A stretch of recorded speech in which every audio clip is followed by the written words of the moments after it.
Hello and welcome to my channel. I study the Word of God. So I'm just sitting here in my front living room and I just got a book, composition notebook, and I decided that I just wanted to learn one chapter, and that was in Mark 4, the sower sowing the seed, because I think this is very important that we read the word and also get understanding so that we will know what the word is saying for ourselves.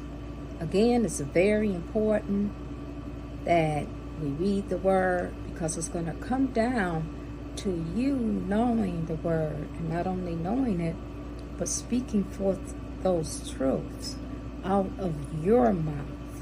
Only you can do it. No one else can do it for you. Now, there are times when people can't pray for you. People who have done this very thing that I'm telling you, they've gotten the word in their heart, and they've spoke those things into existence. But we cannot do this if we don't know the word. So you take the word and then by faith, believe what the word has said. And then again, meditating, meaning just thinking about it throughout your day, as the Holy Spirit reminds you of that scripture. You just ponder it for a minute and think about that. We need to take the word and we need to speak it forth out of our mouths. We have to mix that with faith. And we will begin to start seeing things that the Bible says are ours. The things that the Bible says about healing, deliverance, set free, the things that, and so I decided I would get into the Word, start reading this whole chapter about the sower sowing the Word.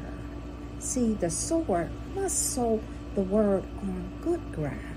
But read that whole chapter, and hopefully you will join me in just studying that one chapter for maybe a month. Challenge yourself.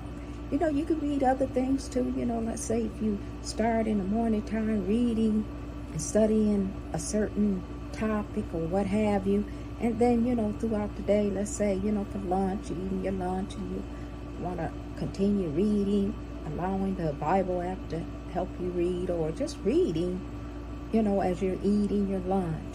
And at night, before you go to bed, just get into Psalms and start reading Proverbs. Start getting that word into your heart. I'm telling you, I'm a living witness that God has changed my life through me reading the word. Because the Bible says that when you seek me and find me in Jeremiah 29, when you seek me and find me, when you search for me with your whole heart. You see, we have to search for God with our whole heart today. We cannot be half-stepping. We cannot be stagnant. We cannot be reading the word and then go or against it. That's contrary. Against it, then you may not see the results of things happening in your life.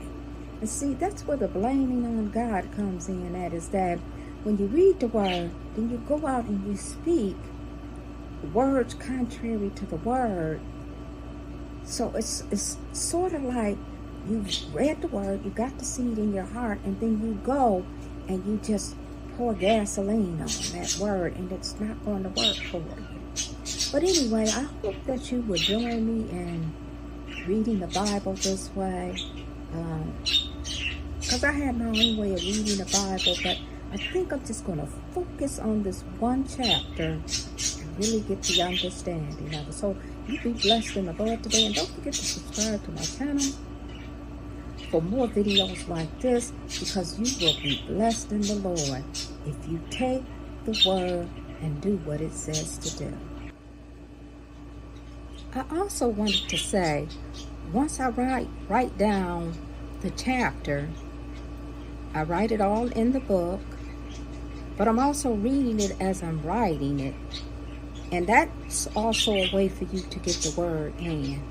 But to study it and to really meditate on it, once you've completed writing the whole scripture, the whole chapter down, go back to the beginning and underline, as you've seen, I had underlined some things and squiggly in some things, which some words I want to go and look up the definition for them.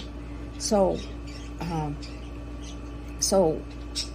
once you do that, just sit there in a quiet place. I know the birds are chirping right now, but this was a quiet place until I started recording. But just get in a quiet place and begin to just talk to the Lord and ask the Lord, what does this mean? What are some more references in the Bible concerning this? And while you're just doing that, talking with the Lord and meditating on what you're reading, the Lord will speak to you and start showing you what things mean. Because see, it's all right for us to ask God what something means. At a time, I think we were afraid to ask God things, like, he didn't want us, asking him something that he done already said in his word, but Mary asked, she said, when shall this be? So, and she said, so be it unto me, when she understood. But yes, we can go to the word, go to the Lord, while we're reading, and we can ask the Lord, well, what does this scripture mean? Take some time to listen. Yeah, so that's what I wanted to include in this video also. Again, subscribe to my channel for more like these. You'll be blessed. Bye-bye.